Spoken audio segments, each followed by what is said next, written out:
Magandang araw sa inyo mga brother. For today's video i-share ko lang sa inyo yung na-experience ko dito sa sasakyan na Avanza na nabili ng boss ko. Ang model pala nito ay 2006 model pa. Pagka bibili kayo ng ganitong sasakyan, syempre una nyong i-check yung radiator nya. Napaka-importante yan. Buksan nyo lang yung takip ng radiator, pandarin nyo.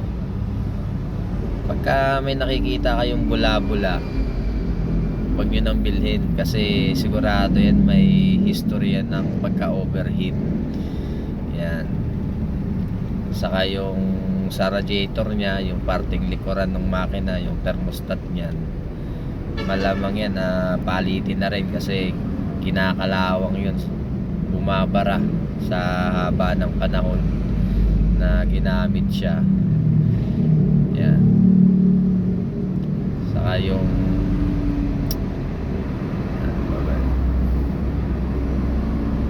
yan, yung ano pala nito, yung hose ng gasolina niya sa ilalim, hindi na-check ng boss ko nung binili niya. Mayroon din palang butas yun. Yan. Pagka ginagasan mo, hindi totally pumapasok doon sa makina yung kwan niya, talsik ng gasolina, kundi palabas, kaya napuputol yung power niya. Pagka tinatapakan yung silinyador, tata kayo, baka mamaya isipin nyo clutch lining, hindi pala. Yan, pahinto-hinto yung takbo niya.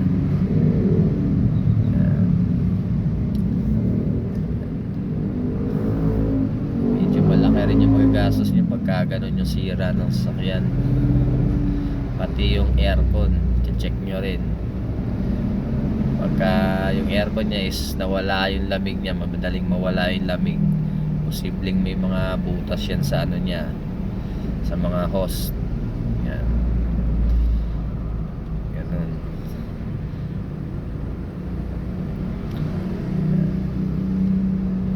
Malamang yung sasakyan na to, hindi namin alam, baka nalubog dito sa baha, kasi dito sa speedometer nya may mga bakat-bakat pa ng mga parang tubig yata itong natuyo. Yan. Saka yung manubela, yan, may kalog na rin siya. Yan, pag nalulubak may galaw siya. Yan. Pati yung cambio niya, pag nagcambio kayo, halimbawa primera, segunda, pagka yung cambio niya nagba-vibrate, yan, medyo laspagi na yan. Kailangan kasi pag nagcambio kayo, pag naka-segunda, tercera, yung cambio niya walang vibrate yan pag hinawakan nyo. Mga isang tinitingnan pagka bibili kayo ng sasakyan.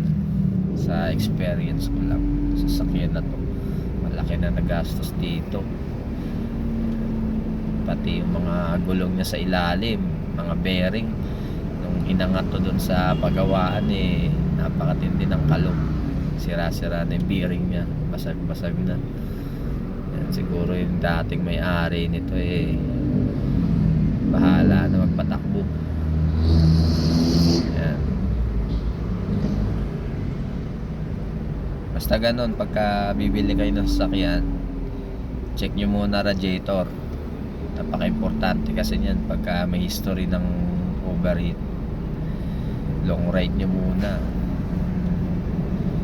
Ayan, long ride nyo, tested pa mga around 200 kilometers balikan. Well, ganun pag nag-test. Pag hindi siya nag-overheat, hindi nagka-problema, bilhin nyo na. Okay yan. Sana guys may naitulong ako, may na-share ako sa inyo sa pagbili nyo ng mga second hand na sasakyan. Okay, basta bibili, magtanong-tanong din kayo. Hindi ako professional na mag-review talaga ng ganito. Shinare ko lang yung na-experience ko sa sasakyan na to na nabili ng boss ko. Yan. Pati ako na mong problema dito. Okay, salamat po sa panunood. Pakisupport na lang po ng channel ko. Salamat po.